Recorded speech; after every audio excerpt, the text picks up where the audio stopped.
नमस्कार दोस्तों, मैं डॉक्टर पूजा धीर भयाना, कंसल्टेंट सोनाक्षी IVF हिसार से स्वागत करती हूँ आपका फर्टिलिटी बुधवार में। फर्टिलिटी बुधवार एक ऐसी सीरीज़ है जिसमें हम फेसबुक पर आपके सवालों के जवाब देने की कोशिश करते हैं। आपके फर्टिलिटी रिलेटेड जो भी क्वेश्चंस हैं उन्हें आप अपने कमेंट बॉक्स में टाइप कर सकते हैं। I will be happy to answer those questions in case you are facing some issues related to fertility.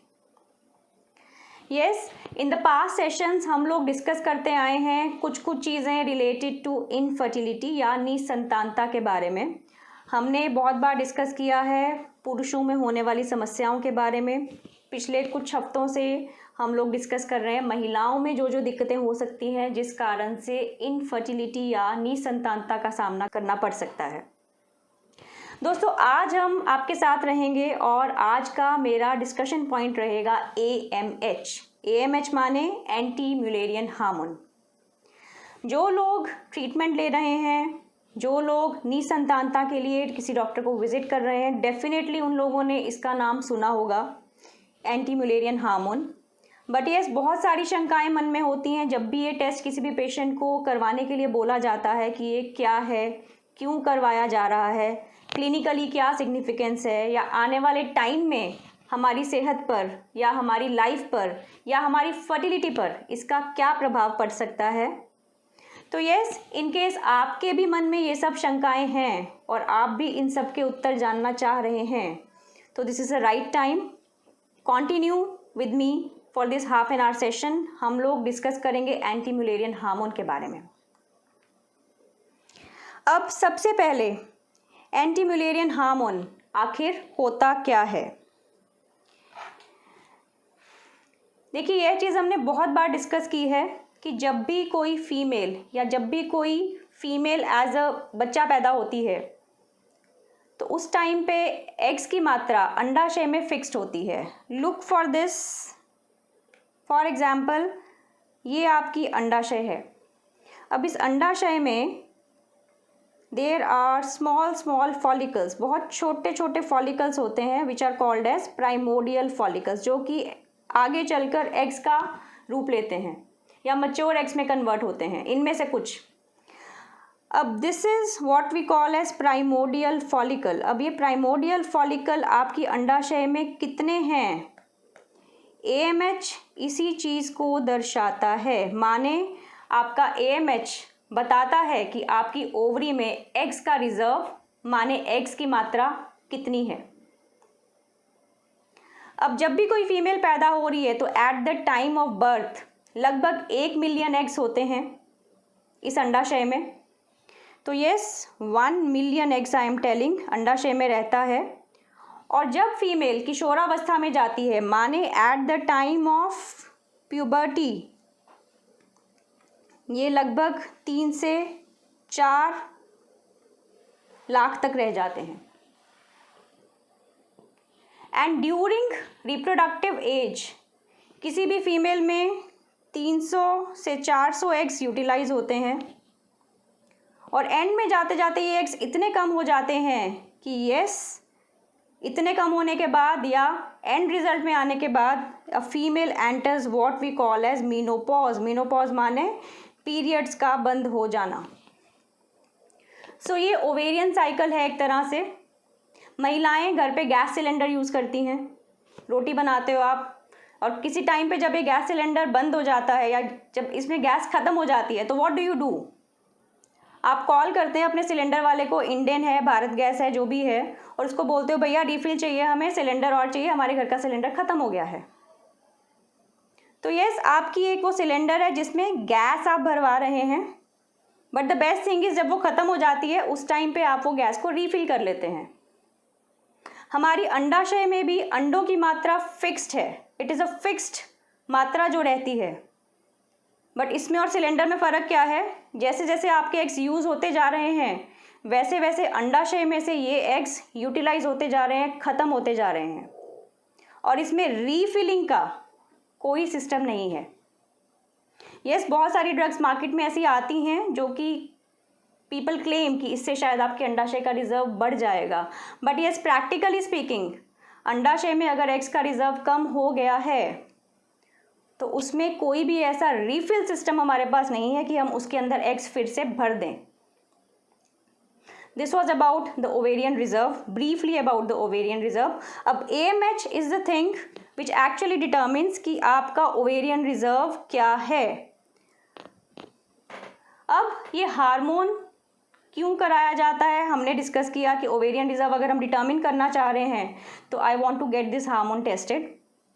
अब सबसे पहले आपका सवाल होगा कि ये हार्मोन किस टाइम पे कराना चाहिए। बहुत सारे ऐसे हार्मोन्स होते हैं जो कि हम पीरियड के स्पेसिफिक डेज पे कराते हैं।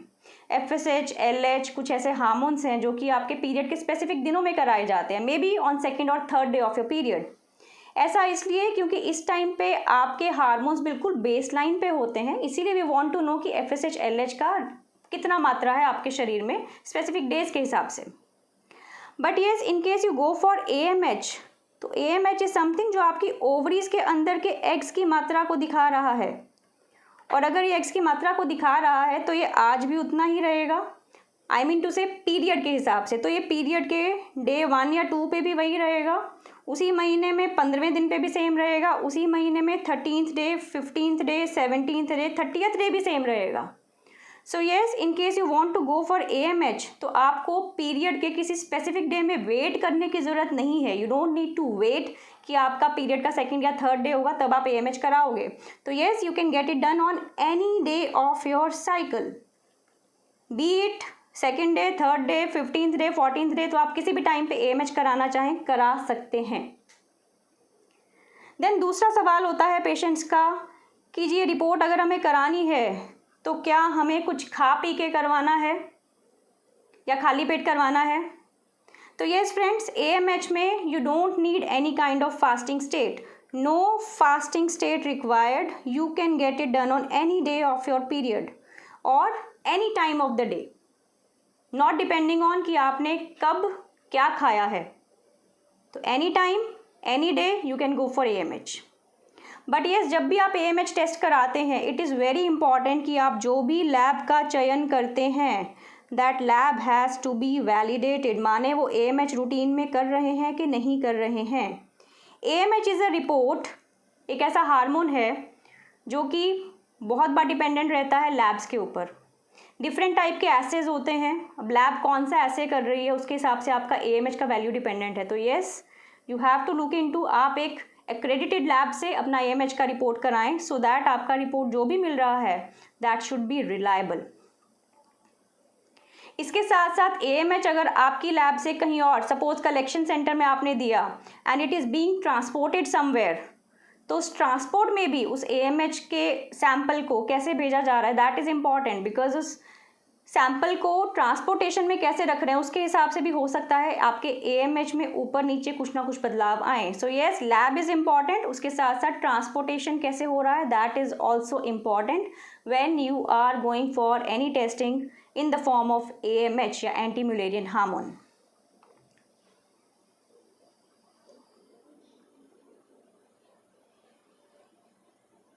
अगला सवाल जो आपके मन में आएगा कि what is the normal value of AMH।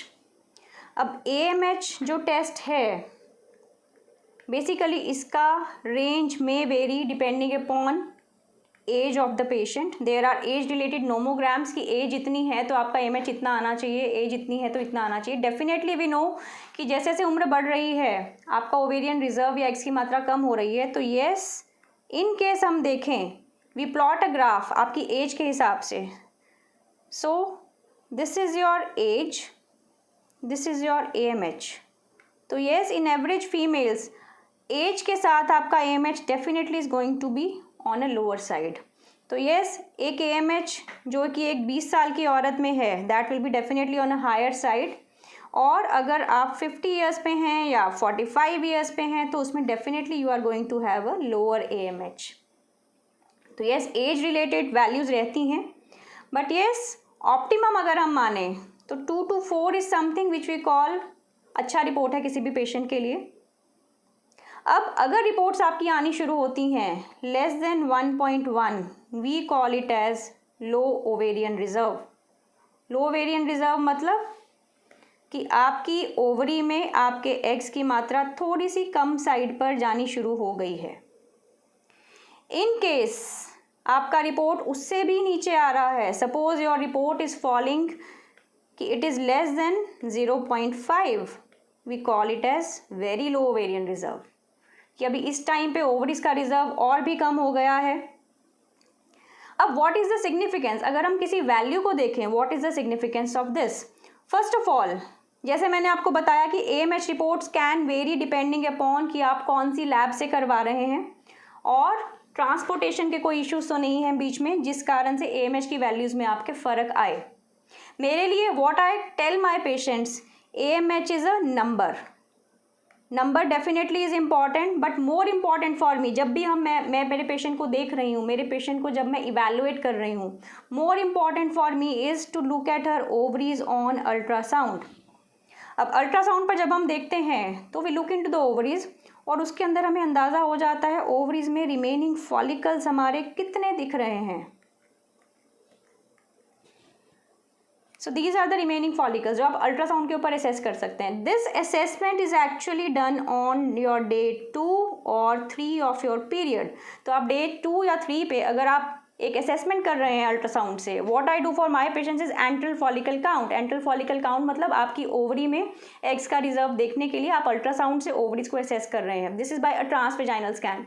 बहुत बार पेशेंट्स का सवाल होता है कि मैडम मैंने अल्ट्रासाउंड तो भी कराया है 3 महीने पहले, 2 महीने पहले, 2 दिन पहले, आप अल्ट्रासाउंड दोबारा से क्यों करना चाह रहे हो। This is because I have to evaluate, मेरा पेशेंट जो मेरे पास ट्रीटमेंट करा रहा है, आई हैव टू इवेलुएट कि उसमें क्या क्या चीज़ों की दिक्कत हो सकती है। बहुत बार बाहर के अल्ट्रासाउंड्स में या ट्रांस एब्डोमिनल या पेट के अल्ट्रासाउंड्स में ये एंट्रल फॉलिकल काउंट बहुत अच्छे से नहीं दिखाई दे रहा होता, या it is not documented actually. When as a fertility consultant we look in to the ovaries, we have to see कि अंडाशय में आपके एग्स की मात्रा कितनी है, कोई सिस्ट नहीं है, आपका यूट्रस कैसा है। So this all information is given by a transvaginal ultrasound which we do.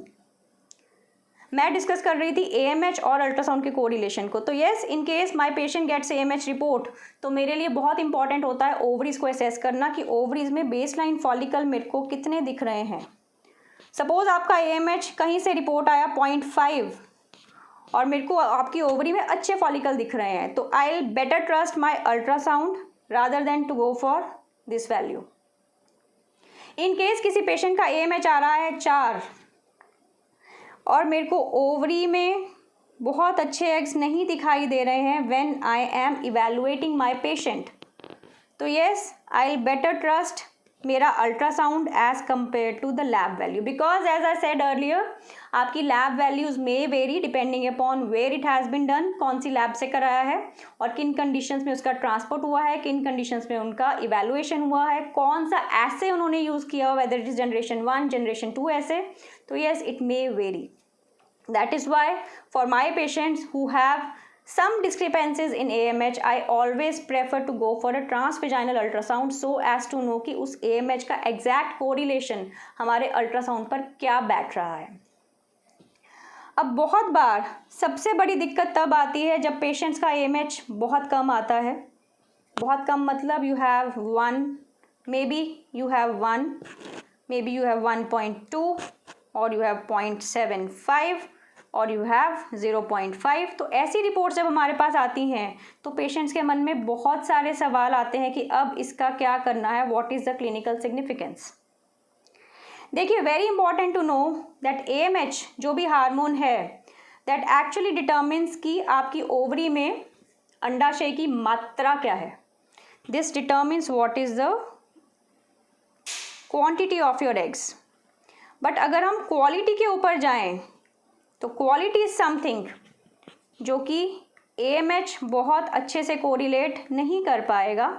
For quality मेरे लिए रेफरेंस रहता है आपकी एज का। So I repeat it again, AMH अगर हम देख रहे हैं, AMH विल डिटर्मिन कि आपकी एग्स में, आपकी ओवरी में एग्स की मात्रा कितनी है, दैट विल डिटर्मिन कि क्वांटिटी कितनी है। क्वालिटी वाइज अगर हम देखें तो quality wise definitely I depend on कि आपका एज कितना है। I think I am able to differentiate between the two. Suppose एक फीमेल मेरे पास आ रही है 22 ईयर्स की with a low AMH report, may be she has an AMH of 0.75 and another female I am getting who is 37 years of age with low AMH. I'll put it down here. Suppose I have two females, one is having age 22, AMH 0.75, another is having age 37, AMH 0.75. So what do you think? आपकी नज़र में कौन सी patient is at a better position? Definitely clinically अगर हम देखें तो this female is at a better position rather than this female. क्यों? क्योंकि इसकी एज हमारे लिए एक अच्छा फैक्टर है काम करने के लिए. This female is having a very good age, जिसमें मेरे को पता है कि एक्स का क्वालिटी हमें अच्छा मिलने वाला है in case we plan out anything for this patient. So yes, age is a better prognostic factor as far as your ovarian reserve and ovarian reserve का क्वालिटी इज कंसर्न्ड.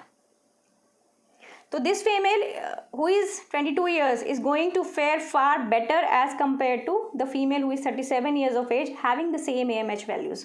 बहुत बार जैसे मैंने बोला कि AMH is correlated to age. आपका age कितना है उसके ऊपर आपका AMH डिपेंडेंट रहता है.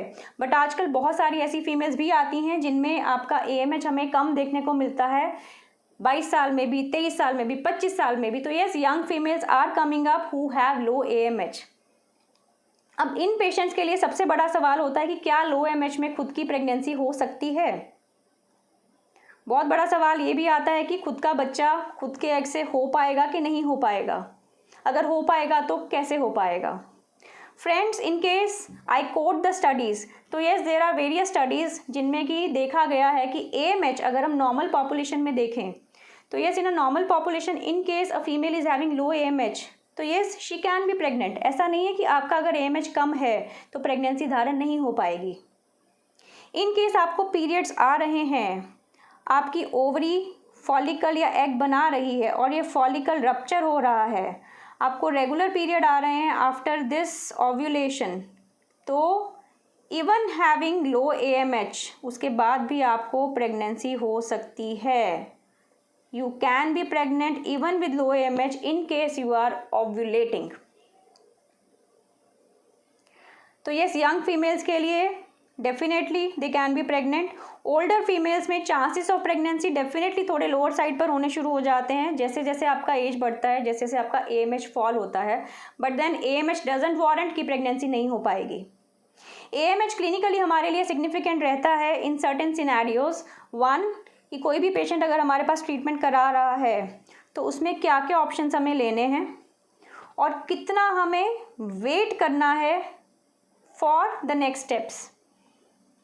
When ever a patient comes to me with low AMH तो मेरी कोशिश रहती है कि अगर हम नेचुरल ट्राई पे जा रहे हैं तो उस हिसाब से भी प्लान, अगर हम IUI कर रहे हैं तो उस हिसाब से भी प्लान, इन केस IVF कर रहे हैं तो उस हिसाब से भी plan. But then I have to shorten this period. मेरे को बहुत लंबे टाइम तक किसी भी पेशेंट को ट्रीटमेंट पॉइंट ऑफ व्यू से लटकाना नहीं है कि वो बहुत लंबे टाइम तक 3 साल 4 साल वेट करती रहे. I have to do something so that this patient conceives early so that she has a healthy baby. So yes friends, we have to shorten the time duration जिसमें कि ये पेशेंट प्रेग्नेंट हो पाए.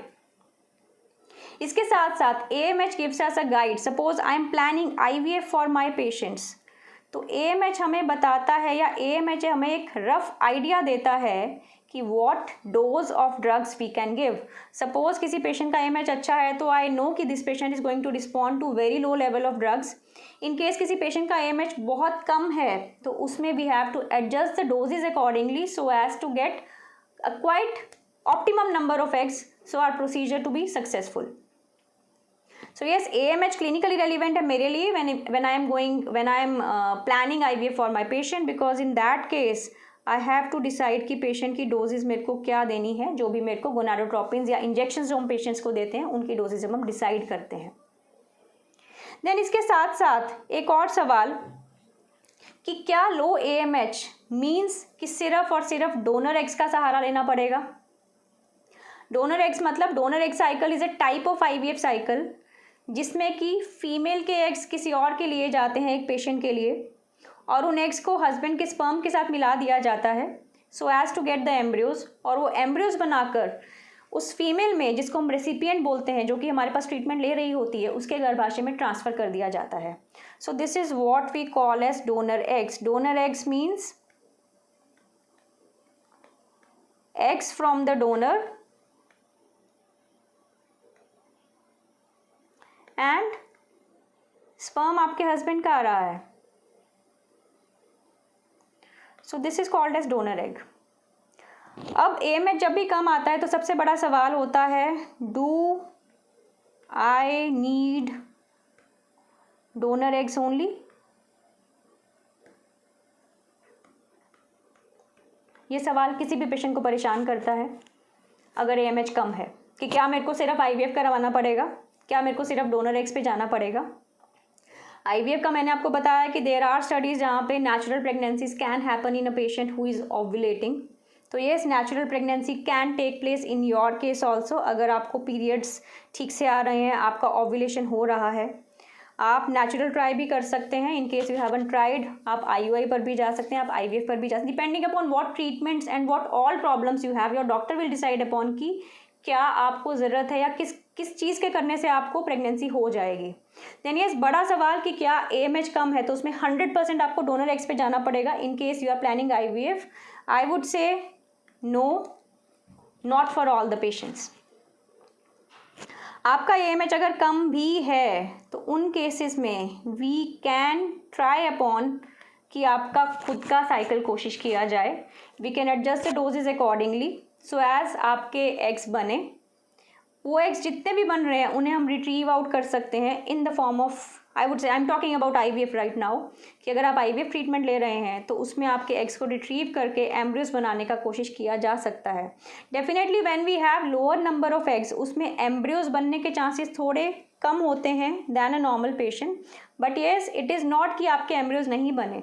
That is where age का importance आता है. दोबारा से मैं बताना चाहूँगी, in case I am dealing with a patient who is 22 years of age with low AMH और मैं इसको स्टिमुलेट कर रही हूँ. स्टिमुलेट करने का मतलब आप एग्स बना रहे हैं इंजेक्शन देकर फॉर योर IVF प्रोसेस. तो हो सकता है मेरे को 3 से 4 या 4 से 5 एग्स मिल जाए पेशेंट के.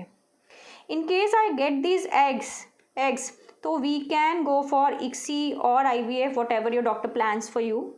और अगर हमारे पास आपके एम्ब्रियोज बन रहे हैं, इवन 1 एम्ब्रियो या 2 एम्ब्रियो बन रहे हैं, तो we can transfer these back into your uterus. And yes, there are patients who have undergone IVF with their own eggs, come AMH maybe, and they have pregnancy. What I say to my patients is you need one good embryo for pregnancy to happen. World का जो first IVF baby था, that was born out of a single embryo.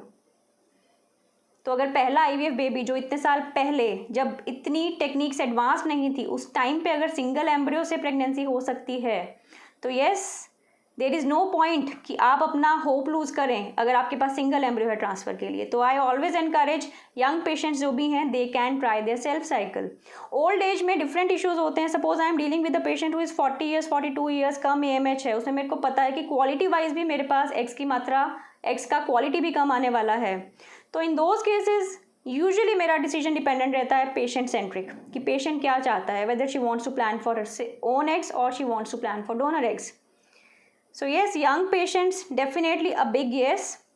Old age में अगर आपका AMH काफ़ी कम है, 40 years 42 years, जहाँ पे वी डोंट एक्सपेक्ट कि आपका, हो सकता है कि आपकी ओवरीज के जो एग्स हैं वो क्वालिटी में अच्छे नहीं निकलें. In that case it is your decision whether you are accepting donor eggs और you are not accepting donor eggs. In case you are not accepting donor eggs, आपको सिर्फ खुद के ही एग से काम कराना है, दैट ऑल्सो, उसमें भी आप अपने खुद के एग से कोशिश कर सकते हैं. बट येस, मेरे लिए पेशेंट को एक्सप्लेन करना ज़रूरी होता है कि इन केसेस में when we are dealing with patients who are 40-42 years of age, उसमें एग्स का क्वालिटी कम होने के कारण प्रेगनेंसी के chances will be relatively less, abortion के chances will be relatively higher, and yes, बच्चों में मैलफॉर्मेशन के chances will be slightly higher. There are certain things which can be done in these patients in case they want to plan for self cycle also. तो कुछ चीज़ें add on हम इन patients के लिए करते हैं in case they plan for the self cycle. But yes, मेरा main motive इस टाइम पे यही था कि अगर कम AMH है तो क्या उसमें खुद के एग्स यूज़ कर सकते हैं. Definitely yes, in case you want to wish for that. So friends, this was all about AMH. AMH briefly एक ऐसा हार्मोन है जो हमारी अंडाशय से निकल रहा है, एग्स के रिजर्व की या एग्स की मात्रा बता रहा है. But yes, mind it tells only the quality. In nutshell AMH एक ऐसा हार्मोन है जो हमारी अंडाशय से निकल रहा है. अंडाशय में एक्स की मात्रा जितनी ज़्यादा है उतना ज़्यादा AMH वैल्यू रहेगा. अंडाशय में अंडों की मात्रा जितनी कम है उतना कम आपका AMH रहेगा. But yes, it tells only the quantity. वो एक मात्रा बता रहा है कि आपके एक्स की मात्रा कितनी है. For quality age is the biggest factor. कम AMH है उसमें प्रेगनेंसीज आर पॉसिबल. कम AMH है नेचुरल प्रेगनेंसी भी हो सकती है. कम AMH में आप IVF का ऑप्शन अगर ले रहे हैं किसी कारण से तो yes, you can move for your self cycle. खुद के एग्स के साथ आप काम करवाने की कोशिश कर सकते हैं. That's all for now. मैं डॉक्टर पूजा दिरबयाना, कंसल्टेंट सोनाक्षी IVF हिसार. अगले बुधवार आपके साथ फिर से रहूंगी फर्टिलिटी बुधवार के सेशन में. जुड़े रहिएगा मेरे साथ. Thank you for now. Take care.